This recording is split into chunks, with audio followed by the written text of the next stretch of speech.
성경이 말씀하는 모든 것을 믿습니다. 나는 하나님의 자녀이며 성경 속에 있는 모든 약속들도 내 것이고 성경이 할 수 있다고 한 모든 일들을 나는 할 수 있습니다. 나는 지금 영원불변한 하나님의 말씀을 받습니다. 내 생각은 깨어있고 내 마음은 열려 있습니다. 지금 받으려 하는 하나님의 말씀으로 인해 분명히 나는 변할 것이고 성장할 것입니다. 할렐루야. 아멘. 교회의 원형을 회복하라. 교회 원형을 회복하라. 11번째 제목으로 교회 문제 해결 방식. 교회의 문제 해결 방식이라는 제목으로 함께 말씀을 나누고자 합니다. 사람들은 말합니다. 다른 사람들은 문제가 없고 어려움이 별로 없는 것 같은데 왜 나에게는 이렇게 문제가 많은지 모르겠다. 여러 가지 상황 속에서 안타까워하고 다른 사람들과 함께 여러 가지 비교를 하면서 답답해하는 그런 경향들이 있습니다. 우리가 살아가는 이 세상에서 문제가 없는 사람이 과연 있을까요?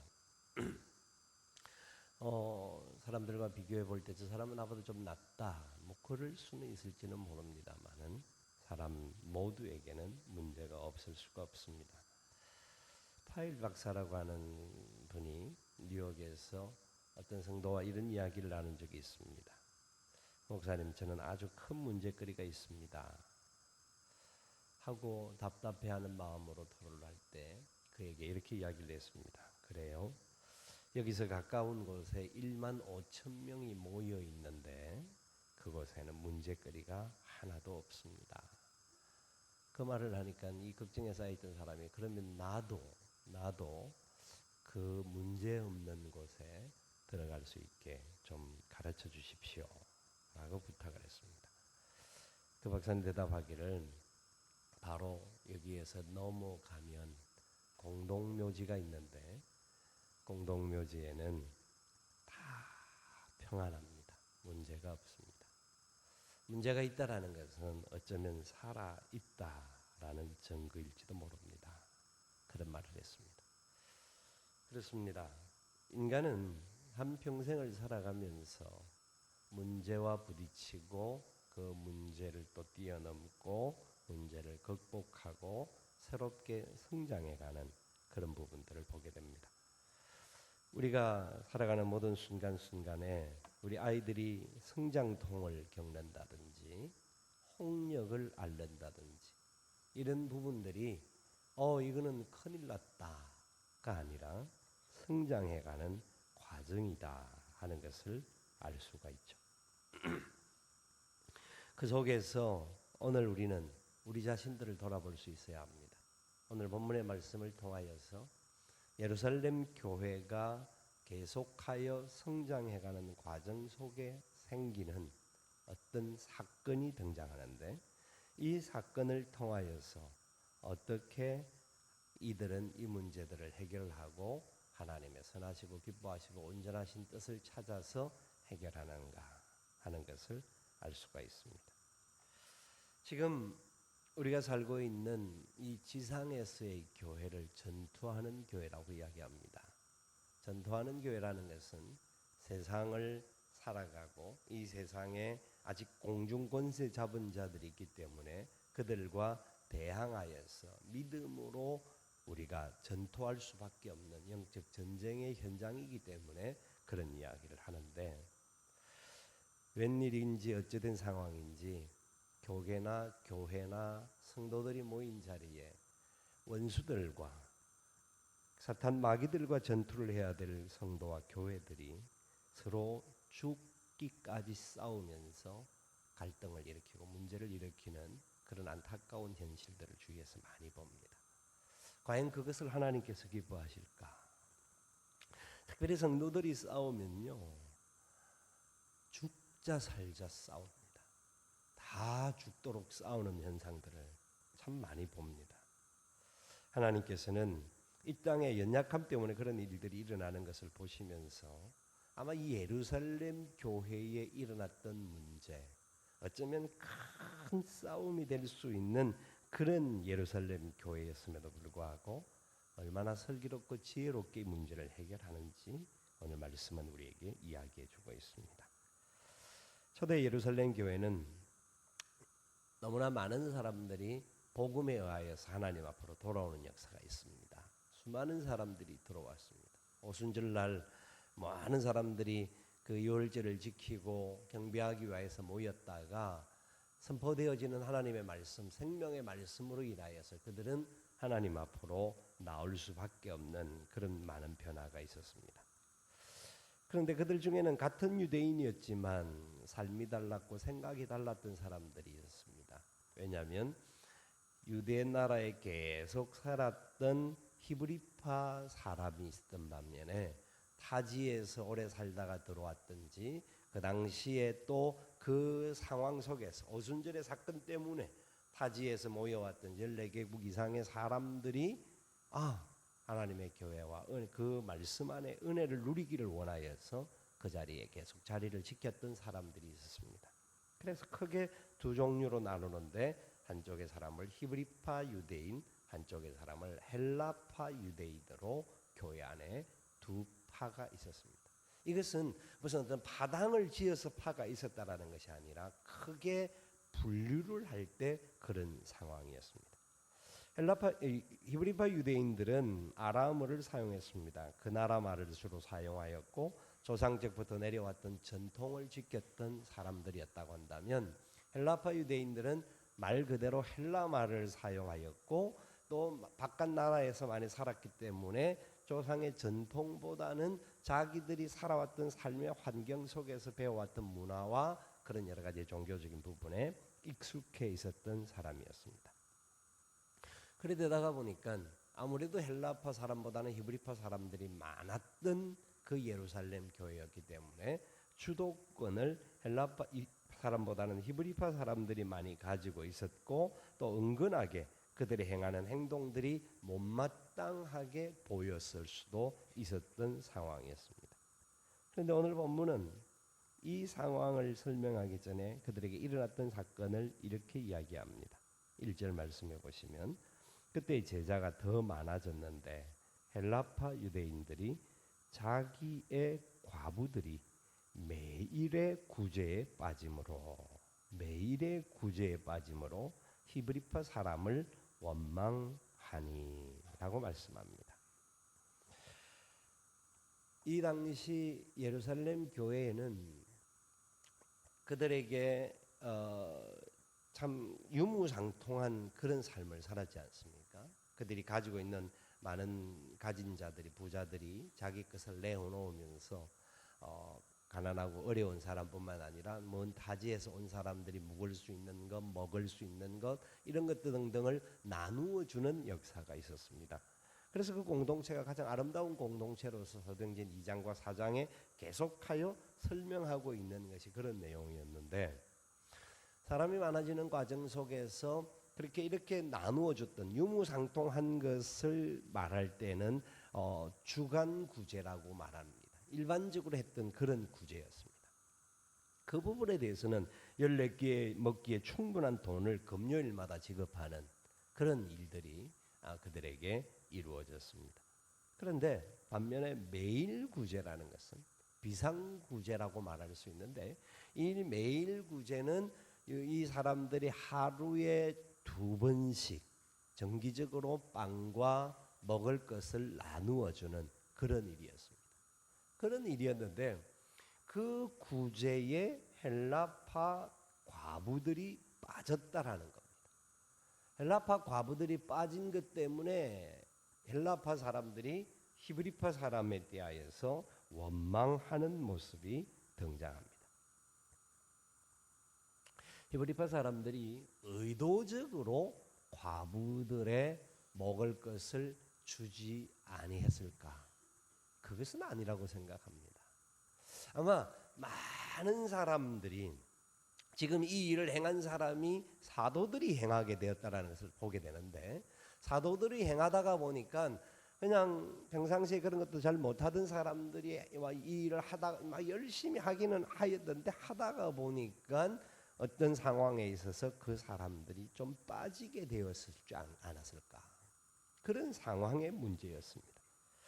그래서 이런 상황에 문제가 생기는데도 불구하고 안 그래도 소수의 사람이라고, 안 그래도 나름대로 좀 이렇게 불평이 있고 여러 가지 부분에 있어서 우리가 좀 소외받는 것은 아닌가라고 생각했던 사람들에게 마침 그런 일이 일어나다가 보니까 그들은 더 안타까운 마음으로 불평과 원망이 있었다라는 겁니다. 그런데 보십시오. 이런 불평과 원망이 일어났을 때에 어쩌면 이런 불평과 원망으로 인하여서 그 공동체가 크게 문제가 될 수도 있었을 겁니다. 계속하여서 이런 상황에서 우리를 소외시킨다, 우리를 왕따시킨다 해서 우리끼리 똘똘 뭉쳐서 어쨌든지 간에 저 사람들에게 있어서 우리가 좀 더 살아남아야 된다 하는 부분들도 일어날 수 있는 그런 상황이었는데, 그런 이야기가 들려졌을 때 사도들이 그 말을 주의 깊게 들었다라는 것을 알 수가 있습니다. 그래서 이 사도들이 그 문제를 바라보면서 분쟁이 일어나고 또 어떤 사건이 일어날 수 있는 부분들을 놓고 해결책을 찾는 방법이 2절 이하에서 나옵니다. 또한 이 문제가 일어날 때 사람들은 어떤 문제가 조그마한 것이 일어나면 침소봉대하여서 막 크게 부풀려서 봐라, 이렇게 문제가 많지 않느냐, 이렇게 잘못하지 않느냐 하고 더 원망하고 따질 수 있는 그런 상황들이 일어날 수 있었던 것이었습니다. 그런데 예루살렘 교회는 전반적으로 그렇지 않았다는 것을 오늘 말씀은 이야기합니다. 우리가 어떤 문제들을 볼 때에 그 문제의 해결점이 과연 어디에서부터 나오는가? 어떤 이런 예를 보았습니다. 난로불이 굉장히 잘 타오르고 있어서 그 옆에 앉아있던 분이 주인인데 하인을 향하여서 지금 난로가 너무 뜨거우니까 장작을 좀 몇 개 꺼내어서 이 불을 열기를 조금 낮추어라, 그렇게 명령을 했습니다. 그 명령을 받았던 하인이 아주 참 미안한 마음과 또 주인에게 말을 하는 것에 대해서 좀 주저주저하면서 한마디를 합니다. 주인님, 약간만 떨어져 앉으면 괜찮지 않겠습니까?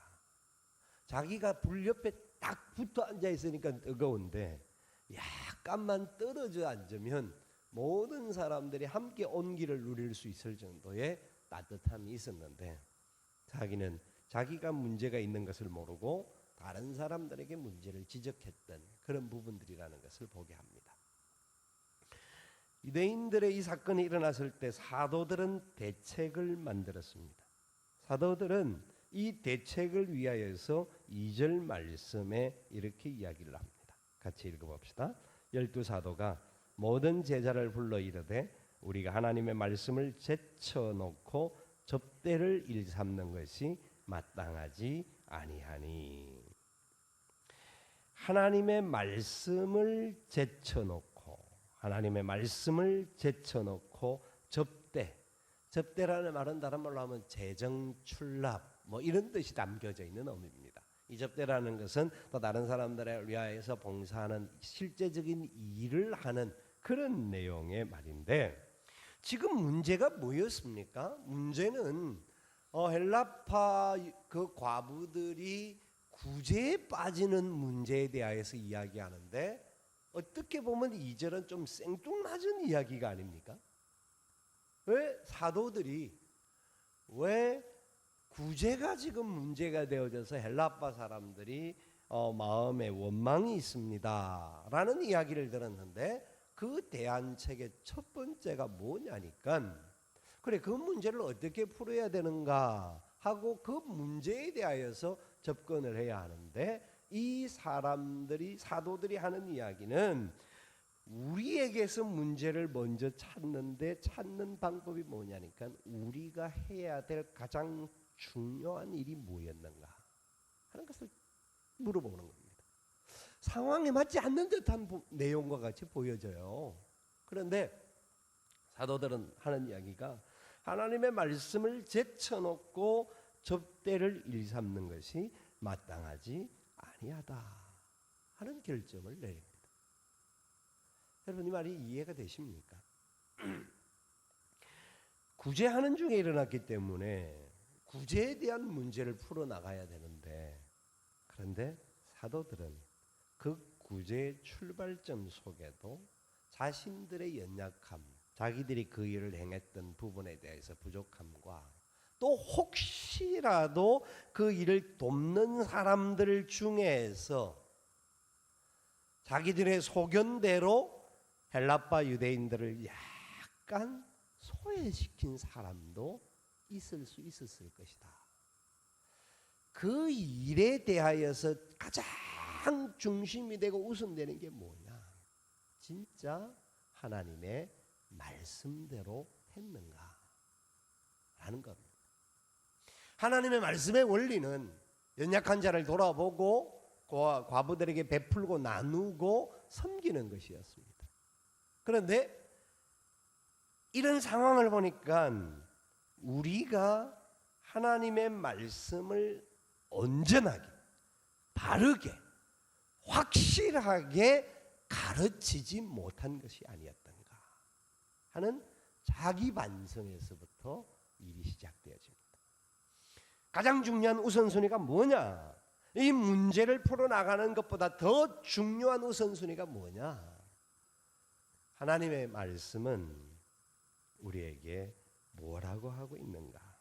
하나님은 이 일을 통하여서 우리에게 어떤 일들을 하기를 원하는가?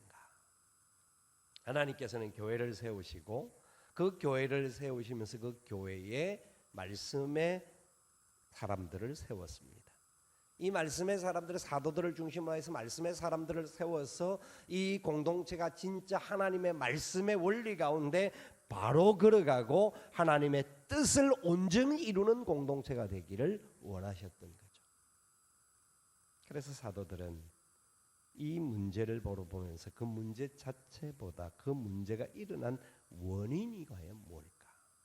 그 원인이 우리의 연약함부터 시작되어졌고, 우리가 말씀을 온전히 가르치지 못했던 부분과 말씀을 다른 사람들이 그래서 자기들의 경험과 자기들의 방법대로 일로 행했기 때문에 우리는 말씀을 가르치는 일에 전무하겠다 하는 말씀으로 이 일이 시작되었습니다. 너무나 중요한 우선순위에 관한 문제입니다. 우리는 항상 어떤 일이 일어나면 그 상황의 문제 앞에 발목 잡혀서 그 상황 앞에 허덕이면서 싸우고 갈등을 일으킵니다. 그 어떤 문제가 일어날 때 하나님께서 우리에게 무엇을 원하실까? 하나님은 우리에게 무엇을 말씀하기를 원하는가? 하는 것을 발견하려고 노력을 하면 어떤 문제도 풀지 못할 문제가 없습니다. 부부 싸움에 관한, 부부가 만약에 싸웠을 겁니다. 어떤 문제 때문에 싸웠을 겁니다. 그런데 그 문제를 보면, 우리가 싸움이 계속 부풀어지는 것을 보면 그 문제보다는 나중에는 그 다음 다른 단계에 감정이 상하고, 감정이 상하면 서로의 자존심 문제와 또 여러 가지 자기 부모들과의 관계 막 이렇게 쭉 다른 문제로 확산되어집니다. 부부가 싸움했을 때에 그 싸움했던 그 순간에 하나님은 우리에게 무엇을 말씀하기를 원하는가를 우리가 스스로 냉철하게 돌아보면, 하나님은 두 사람이 다툴 때 이 다툼이 하루가 지나지 말기를 원합니다. 분을 품고 하루가 지나가지 않도록 빨리 풀 것을 요구하고 있고, 또 연약한 자들이 부부를 세워주셨을 때는 남편은 예수 그리스도의 모습으로, 아내는 교회의 모습으로 주님을 섬기듯이 예수님이 성도들을 사랑하듯이 사랑과 섬김과 봉사로서 서로 하나 되어야 되는데, 자기 자존심만 발휘하다가 싸움이 확산되어지는 것을 보는 것과 마찬가지입니다. 사도들은 문제의 본질을 보려고 했던 겁니다. 그래서 그들은 3절에 이렇게 그들에게 이야기를 합니다. 문제의 본질을 보고 난 다음에 이것은 아니다 라고 확정을 짓고 난 다음에 선포를 합니다. 3절 말씀 읽어볼까요? 형제들아, 너희 가운데서 성령과 지혜가 충만하여 칭찬받는 사람 7을 택하라.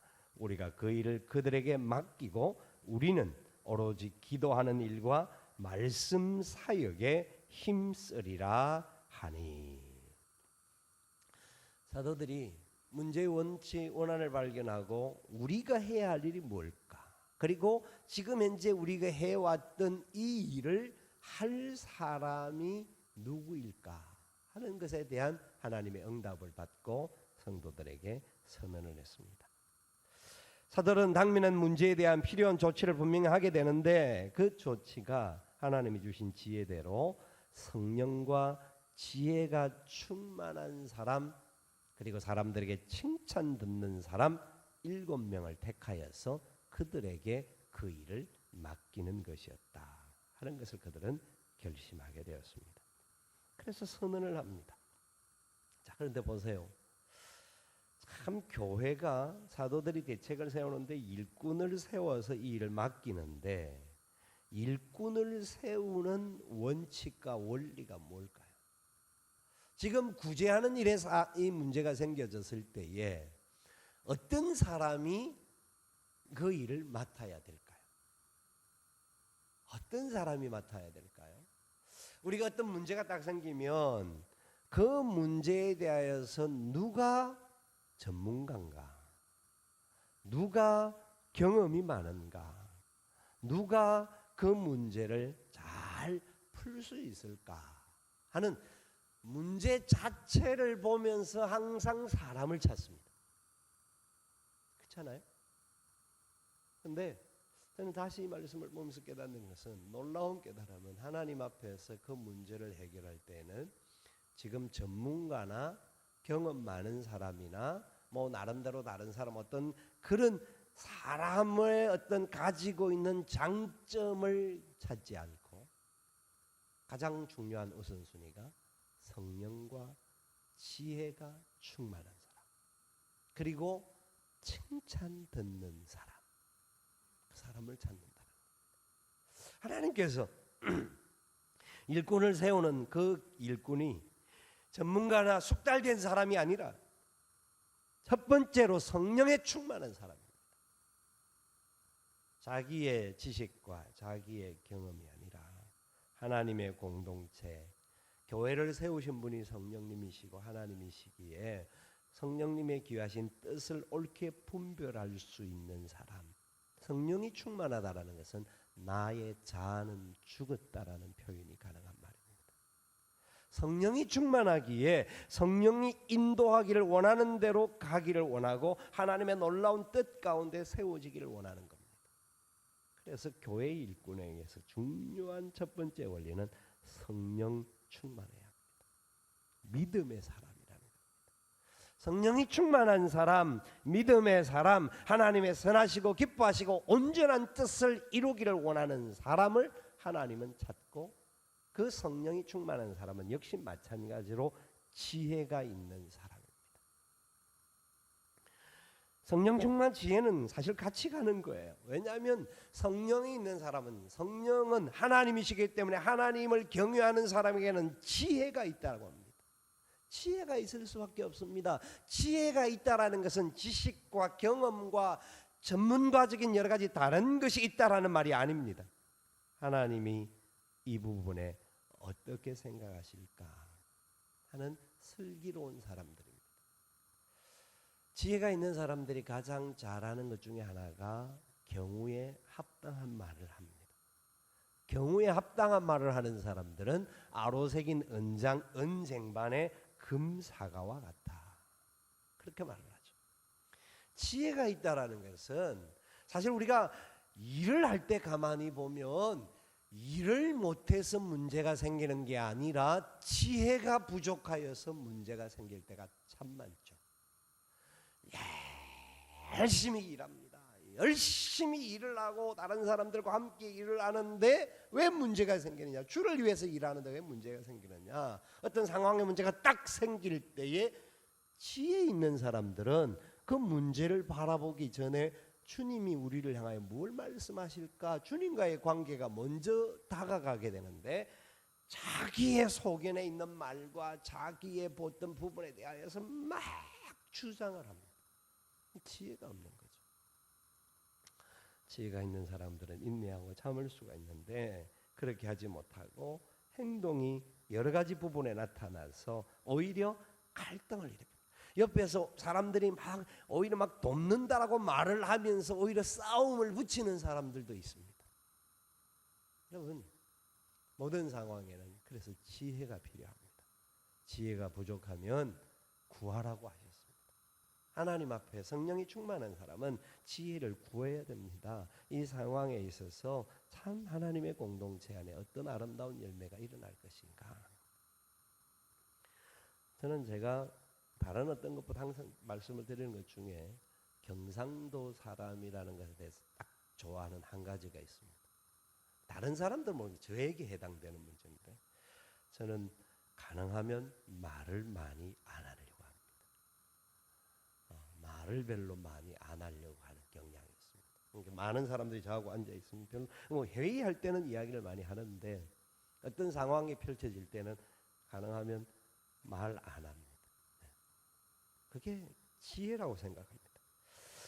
특별히 하나님께서는 교회 공동체 안에 칭찬 듣는 사람을 찾았습니다. 사람들이 볼 때에 여러 사람들이 볼 때 저 사람이 진짜 다른 사람을 위해서 어떻게 수고하고 헌신하는가. 아마 이 사람이 가지고 있는 좋은 자격 조건이 아니었겠는가 생각합니다. 자기 성격대로 자기 고집대로 하는 것이 아니라 남들에게 배려하고 또 다른 사람들을 돌아보아주는 그런 사람이 칭찬받죠. 리더십이 강한 사람도 칭찬을 받을 수가 있습니다만은 그런데 사람들이 칭찬하는 사람은 진정 그 사람들을 향해서 온전하게 칭찬하는 사람들은 그 사람들이 다른 사람들을 향하여서 참된 마음으로 하나 되게 해주는 그런 모습에 칭찬을 합니다. 그런 사람 7명을 뽑았습니다. 그래서 그 문제를 해결하게 하였습니다. 자, 이 상황에서 성도들이 어떻게 행동을 했는지를 볼 수가 있습니다. 사도들은 자기 자신들에게 문제를 돌아보면서 하나님의 말씀에 우선되어져야 된다. 그리고 이 문제는 주님이 필요한 사람들을 세워서 그 문제를 맡겨야 된다 하는 부분에 대하여서 결정을 하고 시작하기 했습니다. 그때 나타났던 그 예루살렘 성도들의 태도를 볼 수가 있는데 5절 말씀에 이렇게 이야기를 하죠. 같이 읽어봅시다. 온 무리가 이 말을 기뻐하여 믿음과 성령이 충만한 사람 스데반과 또 빌립과 브로고로와 니가노로와 디몬과 바메나와 유대에 입교했던 안디옥 사람 니골라를 택하여. 교인들의 태도가 첫 번째는 기뻐했다라는 겁니다. 사도들의 결정에, 사도들의 선언에 그들은 기뻐했습니다. 다른 토를 달지 않았죠. 그렇구나. 하나님이 기뻐하는 뜻대로 어떻게 문제를 해결해야 될까? 온 성도들이 사도들의 말 앞에 기뻐하면 철저하게 순종했다라는 것을 볼 수가 있습니다. 사도들의 말이 하나님의 뜻 가운데서 이루기를 원했던 부분들인 것을 그들은 알았기에 절대적인 신뢰가 있었고 절대적인 협력의 모습들이 나타납니다. 교회 공동체 안에 일어났던 참 아름다운 모습이에요. 또 중요한 태도가 하나가 더 있는데 5절 말씀 하반절에 나오는 사람들을 쭉 보면 7 사람들의 이름을 보시면 이 7 사람의 이름들에게 있어서 여러분들은 잘 모르겠지만 놀라운 것을 발견할 수가 있는데 이 7 사람 모두가 헬라식 이름을 가진 사람입니다. 다른 말로 하면 헬라파 유대인들에게서 7명을 뽑았습니다. 7명이 아니라 6명이고요. 마지막 7번째 사람은 유대인이 아닌 다른 안디옥 사람으로서 유대계에 개종하였다가 기독교로 들어온 타 나라의 사람입니다. 이게 뭘 말할까요? 여러분, 교회 일꾼을 세우는데 사도들과 모든 성도들이 지금 누구를 세웠냐 하면 소수파 사람 헬라파 사람들을 일꾼으로 세웠다라는 겁니다. 참 놀라운 일이 아닐 수가 없습니다. 사람들은 말합니다. 무슨 일을 하다가 보면 어떤 일을 사례를 베풀려면 목회자들이라든지 어떤 사람들에게 있다 하면 항상 형평의 원칙에 맞아야 된다. 이게 맞는 말이거든요. 사실 균형이 있어야 된다는 것은 맞는 말입니다. 그래서 어떤 한쪽의 사람들만 쫙 세우지 말고 만약에 말을 하면 영남 사람을 세우면 호남 사람도 하나 있어야 되고 중부 사람도 하나 있어야 되고 이런 식으로 배분하게 되는 것이 균형에 맞는 겁니다. 일반적인 원리에 있어서 그렇게 사람들이 세우는 것이 맞는 거죠. 그런데 오늘 이 본문에서는 이 세운 7명의 집사님들이 헬라파 유대인들이고 그것도 또 아닌 이방파 사람까지 포함되어 있던 그런 사람들이라는 겁니다. 여러분 이해가 되십니까? 히브리파 사람들이 아마 헬라파 사람들이 이렇게 원망한 것을 보고 어떤 히브리파 사람들이 훨씬 많았는데 그 사람들 중에서 이것은 불공평하다, 이것은 문제가 있다 지적할 수 있는 상황 아니겠습니까? 그런데 그런 내용은 없습니다. 지금 헬라파 사람들에게 있어서 헬라파 과부가 그 구제에 빠졌다라는 상황 때문에 그 헬라파 과부를 도와주고 모든 사람에게 함께 균형 있게 일을 해결하기 위해서는 헬라파 유대인들이 세워지는 것도 훨씬 좋은 일이다. 그렇게 결정을 했던 것 같습니다. 의도적이었는지 아니었는지는 모르겠습니다. 이들이 사람을 뽑는 방법이 어떤 방법이었는지는 모르겠습니다. 그런데 분명한 것은 성령과 지혜가 충만하였고 사람들에게 칭찬을 듣는 사람들이었다는 겁니다. 헬라파 사람이 문제가 아니고 유대파 사람이 문제가 아니고 성령과 지혜가 충만하고 사람들에게 칭찬받는 사람이었다는 것을 모두가 인정해 주었다는 겁니다. 당시 유대 이 사회, 이 예루살렘 교회는 훨씬 많은 히브리파 사람들이 있었습니다. 그런데 이 상황에서 그들의 양보와 배려가 없었다고 한다면 과연 가능했을까요? 그 공동체가 예루살렘 교회 하나가 있었을 때 만약 저 사람들만 세웠다, 와 사도들이 저 사람들만 좋아한다, 우리는 소외받는다, 또 반대편에 소외를 받는다고 생각하여서 또 다른 파당을 지을 수가 있고 또 다른 행동을 할 수 있는 그런 상황이 일어날 수 있지 않았을까요? 그런데 이들은 그렇게 하지 않았다는 겁니다. 하나님이 기뻐하는 게 뭔가? 이 문제를 해결하고 교회가 더 공동체가 아름답게 세워져 가는 일에 있어서 이것이 어떤 필요가 있는가? 그 일에 합당한 사람을 하나님이 세워주셨다. 그렇게 믿었다라는 겁니다.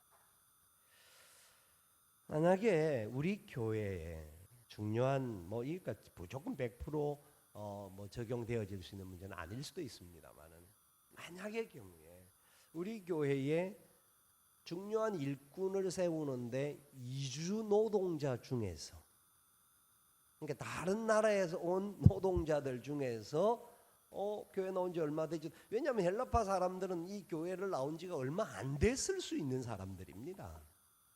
그런데 그 사람을 일꾼으로 세웠다. 세움을 받지 못한 사람들, 기존 오래된 성도들 중에서 있을 수가 있고 이런저런 사람들 중에서 어떤 상황이 생길까요?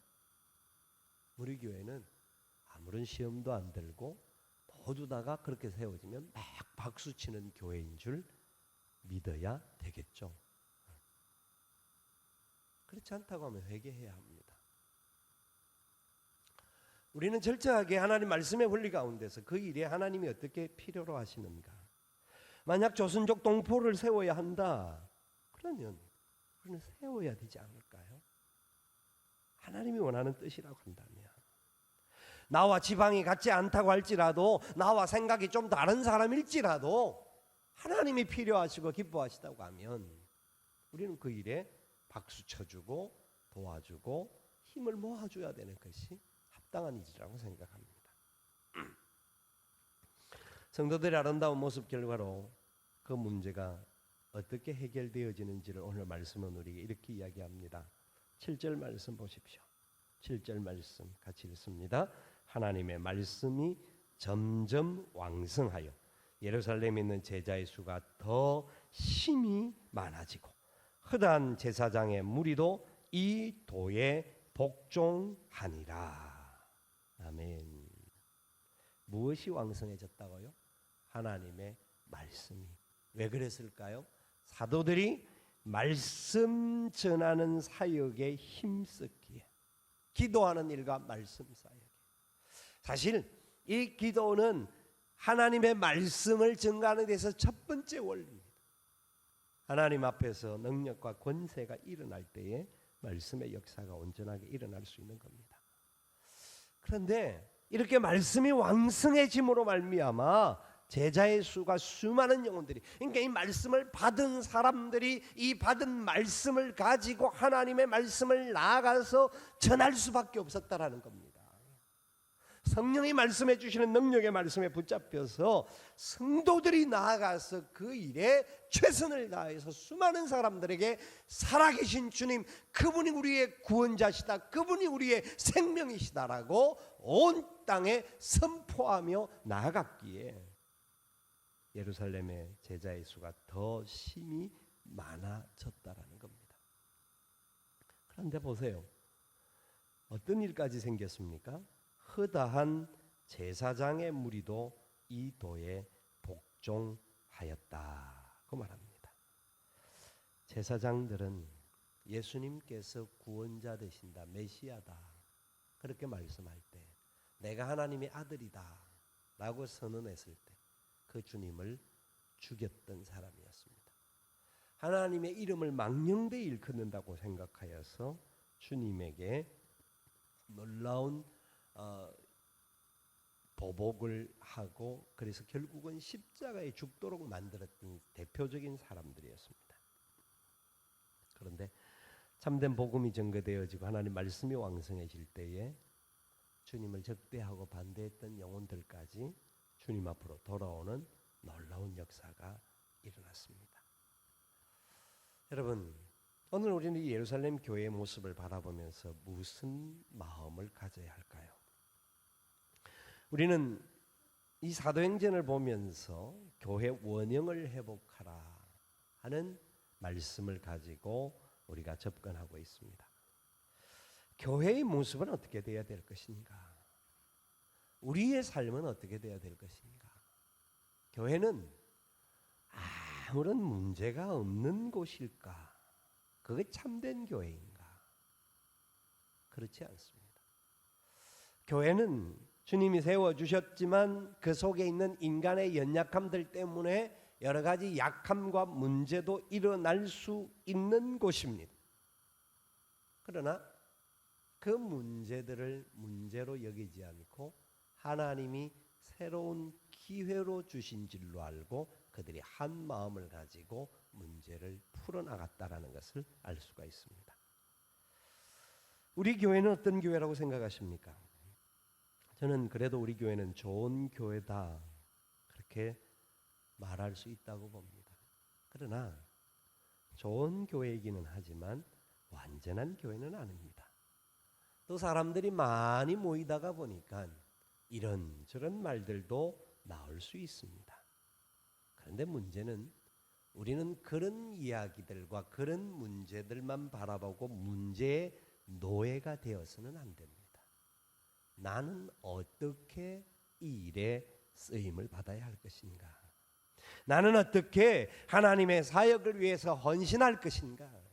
교회는 하나님의 능력이 나타나는데 말씀을 증가하는 사역자들을 위시하여서 또한 이 7 집사들과 같이 각자의 자기의 자리에서 사람들을 돌아보고 섬기고 그들에게 일로 다른 사람들을 도와주는 헌신된 일꾼들이 있어야 합니다. 교회를 볼 때마다 항상 느끼는 것은 참 사람들은 많은데 일을 하려고 하면 일꾼이 없습니다. 사람은 많은데 일꾼이 없다라는 거죠. 물은 많은데 마실 물이 없다. 그렇게 말하는 것과 마찬가지일 수 있습니다. 여러분, 저와 여러분들이 하나님 앞에 쓰임을 받을 수 있는 그런 사람들이 되어질 수 있기를 바랍니다. 예루살렘 교회는 사도들이 자신의 본질적인 사명, 즉 기도하는 일과 말씀 전하는 사역에 전무함으로 인하여서 우선순위를 놓치지 아니했고, 하나님의 말씀을 온전히 선포함으로 인하여서 사랑하는 성도들이 그 말씀에 붙잡힌 사람으로서 자기가 해야 될 사명이 무엇인지를 분명히 알게 되었다라는 겁니다.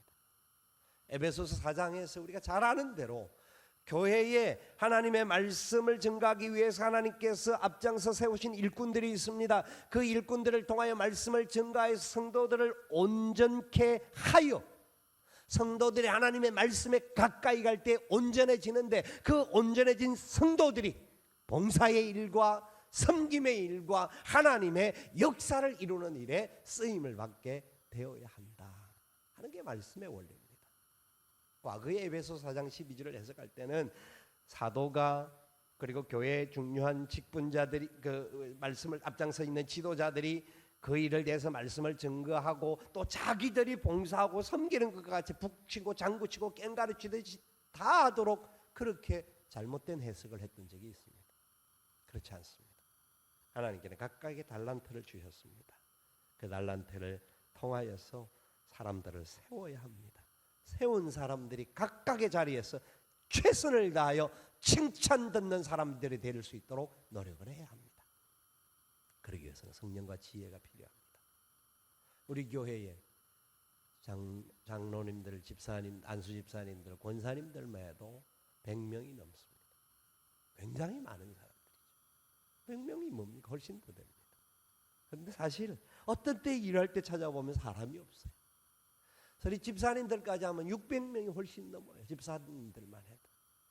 그런데 집사님들 어디 일하려고 보면 씨가 없어요. 씨가. 왜 그럴까?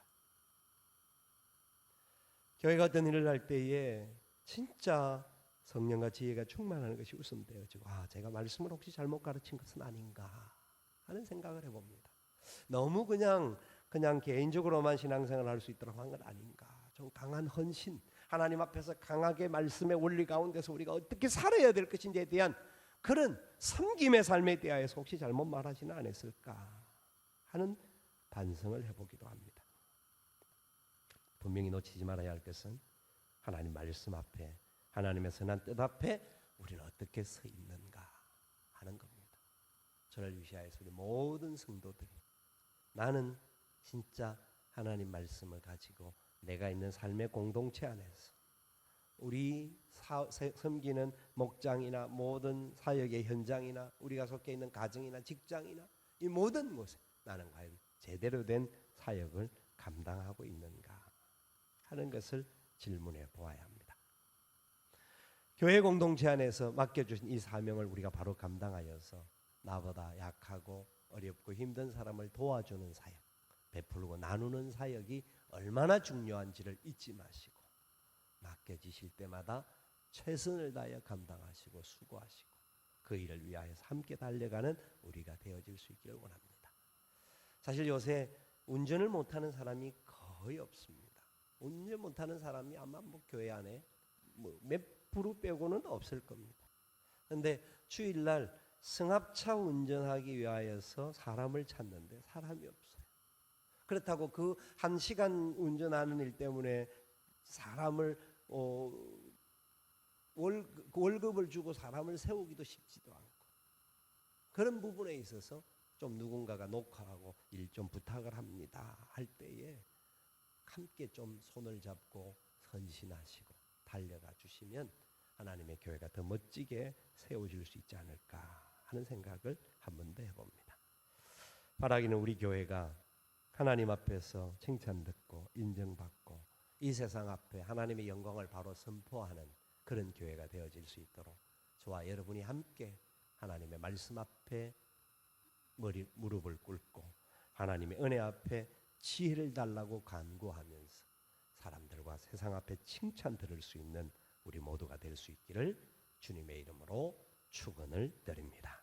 아멘. 우리 함께 일어나셔서 찬양하며 결단하는 시간을 갖겠습니다.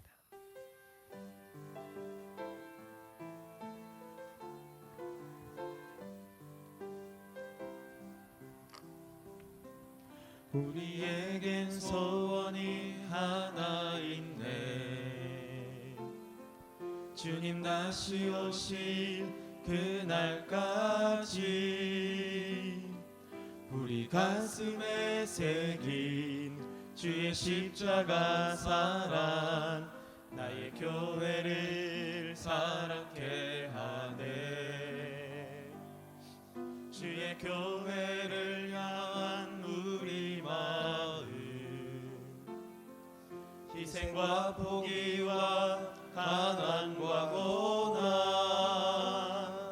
하물며 죽음조차 우릴 막을 수 없네. 우리 교회는 이 땅의 희망, 교회를 교회되게, 예배를 예배되게 우릴 사용하소서. 진정한 부흥의 날 오늘 임하도록 우릴 사용하소서.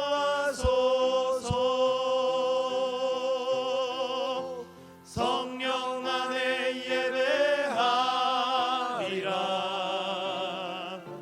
자유의 마음으로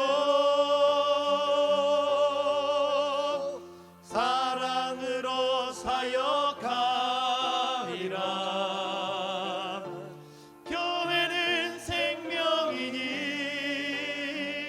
교회를 교회되게, 예배를 예배되게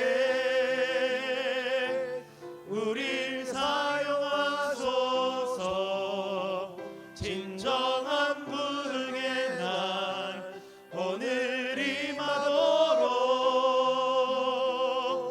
우릴 사용하소서.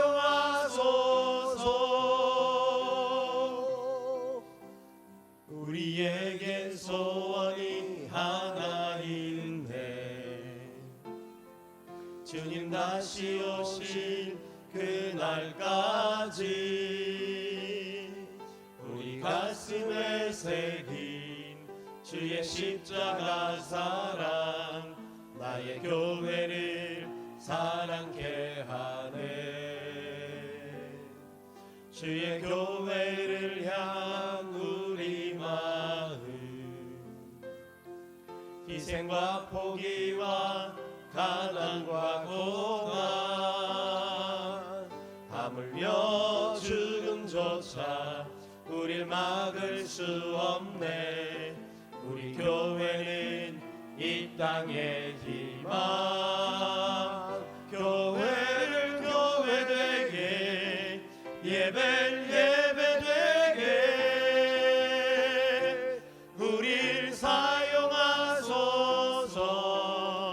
진정한 부흥의 날 오늘 임하도록 우릴 사용하소서. 성령 안에 예배하리라. 자유의 마음으로 사랑으로 사역하리라. 교회는 생명이니 교회를 교회되게, 예배를 예배되게 우릴 사용하소서. 진정한 부흥의 날 오늘 임하도록 우릴 사용하소서.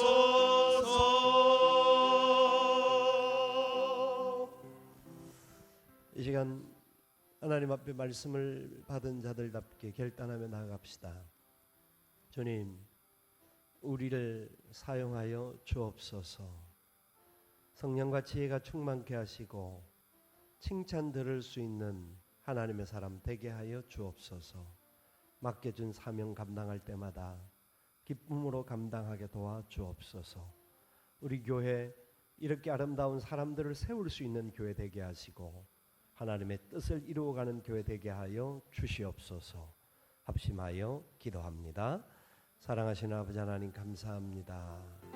주님의 은혜와 사랑 가운데 우리가 함께 걸어가는 복을 주심을 감사합니다. 주의 귀한 뜻 가운데 아름답게 세워줄 수 있게 도와주옵소서.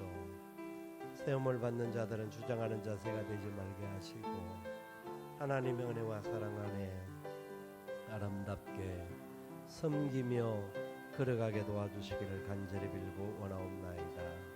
주님 선하시고 기뻐하시고 온전하신 뜻 가운데 아름다운 열매가 일어날 수 있도록 은혜와 복을 더하여 주옵소서. 주님의 기쁨이 나타나기를 원합니다. 주님의 선한 역사가 일어날 수 있기를 원합니다. 오 주님, 오 주님, 오 주님 간섭하여 주옵소서. 오 주님 역사하여 주시옵소서. 주님으로 인하여서 더 합당하게 이 모든 일들을 감당해 나갈 수 있는 우리가 되어질 수 있게 도와 주옵소서. 주님의 권세가 아니고는 될 수 없사오니 주님 받아주시고 주님의 영광이 되어지도록 은혜와 복을 더하여 주옵소서. 주님 사랑합니다. 주님 귀한 뜻 가운데 승리하게 도와 주옵소서. 사랑하시는 주님 감사합니다. 우리를 주의 백성 삼으시고 이 땅에서 선한 일들을 감당할 수 있는 자들로 세워주심을 감사합니다. 우리를 부르실 때마다 순종하게 하시고 주님의 부르심에 합당한 사람 되어지도록 성령과 지혜가 충만케 하시고 참으로 사람들에게 칭찬 듣는 사람 되게 도와 주시옵소서. 그래 하나님의 공동체에 있는 수많은 영혼들이 서로 사랑하고 세워주고 귀한 일꾼들을 주님의 영광을 위하여서 밀어줄 수 있는 그런 아름다운 공동체 되게 도와 주시옵소서. 어떤 문제가 일어나든지 문제의 노예가 되지 말게 하시고 주님 안에 해결책이 있음을 믿고 말씀 가운데 걸어가는 우리가 되게 도와 주시옵소서. 감사를 드리옵고 예수님의 이름으로 기도드리옵나이다. 아멘.